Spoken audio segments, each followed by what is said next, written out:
Hello and welcome back to Harry and Meghan Tales, your go-to place for the latest and most insightful stories about the Sussexes. I'm your host, Adrian, and today we're talking about a royal property that's been making headlines lately, Frogmore Cottage.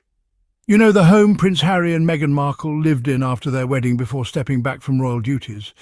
So what's going on with Frogmore Cottage now that Harry and Meghan have settled in California? And what's the royal family planning to do with the property that's been sitting empty for a while? Let's dive in. Frogmore Cottage was meant to be a haven. It was a place for Prince Harry and Meghan Markle to build their family. The cottage, nestled on the Windsor estate, offered a sense of peace. They poured their hearts into making it a true home. The public watched, many hopeful for this new chapter. This was more than just a house, it was their future. They imagined Archie's first steps on its lawns. They pictured quiet evenings away from the relentless public gaze. Renovations were undertaken with care, transforming the historic building. A nursery was lovingly prepared, filled with anticipation. The surrounding gardens offered a tranquil escape. This was their sanctuary, carefully crafted and deeply cherished. It was a place where love was meant to grow and flourish. The significance of Frogmore extended beyond its physical structure. It represented a commitment from the monarchy, or so it seemed. Here was a space for a young, dynamic couple to thrive. Many believed this showed a willingness to embrace change. Yet this dream was to be short-lived. The promise of Frogmore Cottage soon became a painful memory. The story of Frogmore took a turn, revealing deeper complexities within the royal fold. Today, Frogmore Cottage sits empty. This is a stark and poignant reality. After Harry and Meghan were compelled to leave, the house fell silent. The laughter and life they brought to it vanished. It stands as a hollow symbol on the Windsor estate. The irony is palpable and deeply felt by many observers. A home once filled with such promise, now unused.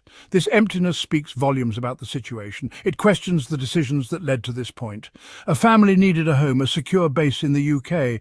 They had invested financially and emotionally in Frogmore, yet they were effectively forced out. Now the property remains vacant, a beautiful but unused asset. This raises questions about the motivations behind their eviction. Was it truly about practicalities, or something else entirely?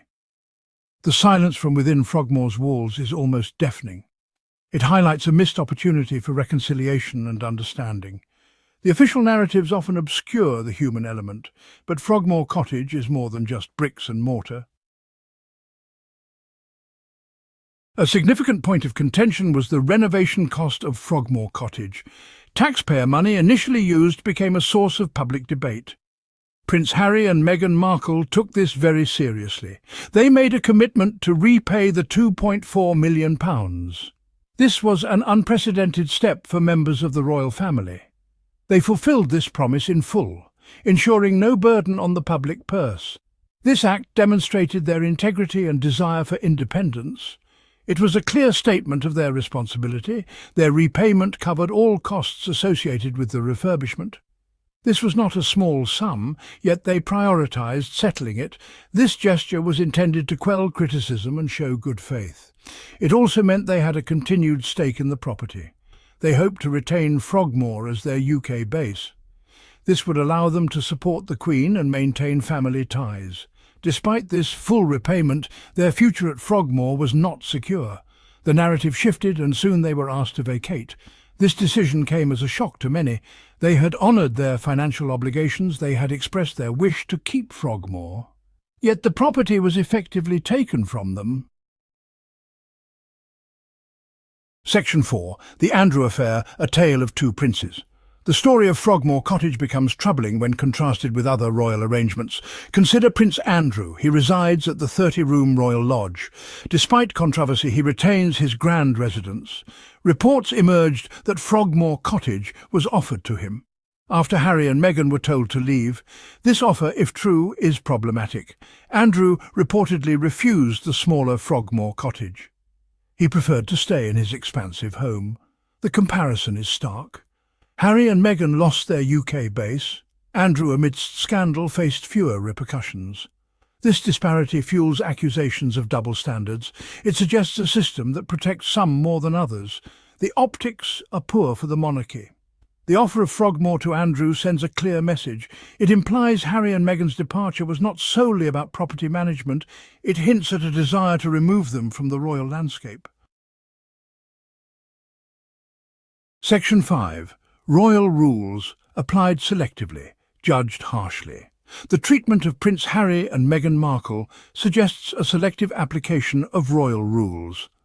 The standards expected of them often seemed higher, the scrutiny more intense. When they sought to carve out a new path, they faced resistance. Their desire for financial independence was met with complex negotiations. Their requests for security were subjects of intense debate. Every move was analysed, often through a critical lens. This was a heavy burden for a young couple to bear. Other members of the royal family appear to operate under different expectations. Commercial ventures pursued by some royals have raised eyebrows, but rarely led to similar consequences. The protection and support offered seem to vary significantly. This inconsistency creates a perception of favouritism. It suggests that proximity to the direct line of succession, or perhaps adherence to traditional norms, dictates treatment. Harry and Meghan challenged norms and seemingly paid a price. Their experience was uniquely arduous. The eviction from Frogmore Cottage is a prime example of this selective judgment. They had repaid the renovation costs. They had a young family. They expressed a desire to maintain a UK home. Section 6. An uncertain future. What awaits Frogmore? With Frogmore Cottage sitting empty, its future is a subject of speculation. What will become of this beautifully renovated home? The silence from the palace offers few clues. Will it be offered to another member of the royal family, or will it remain a vacant symbol of a difficult chapter? The lack of clarity is itself telling. It suggests an unresolved situation, a lingering question mark. The cottage waits, its next chapter unwritten. There are practical considerations, of course. Maintaining an empty property is costly. Security must be ensured. The gardens need tending. These are ongoing expenses for a house that is not currently serving a purpose. This makes the decision to keep it empty even more puzzling.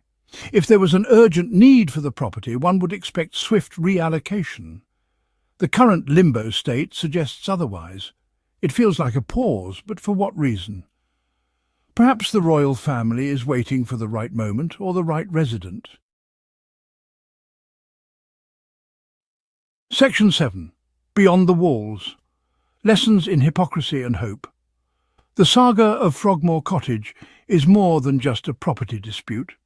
It reflects larger issues within the royal institution. It highlights a perceived hypocrisy that resonates with many. The contrast in treatment between Harry and Meghan and other royals is stark. This has led to uncomfortable questions about fairness and accountability. The monarchy, an institution built on tradition, faces challenges in adapting to modern expectations. Frogmore is a small part of this bigger picture. Harry and Meghan's journey since leaving the UK has been one of resilience. They have forged a new life in California. They are pursuing projects aligned with their values. They have found a measure of freedom they clearly craved. Their story is inspiring to many who feel constrained by outdated systems. They have shown that it is possible to step away and build something new. This offers a message of hope, even amidst criticism. Their strength is evident. Frogmore Cottage, now empty, remains a potent symbol. It symbolises the home they lost, the dream that was curtailed, but it also indirectly symbolises their courage. Their willingness to walk away from such a situation speaks volumes. So, what do you think? Would you want to see Frogmore Cottage become a vibrant part of royal life again, maybe hosting dignitaries or royal family members, or should it be opened up for other uses? Let me know your thoughts on our socials at Harry and Meghan Tales. That's it for today's episode. Thanks for tuning in to Harry and Meghan Tales. Don't forget to subscribe and hit the bell so you never miss a story about the Sussexes. I'm Adrian. See you next time.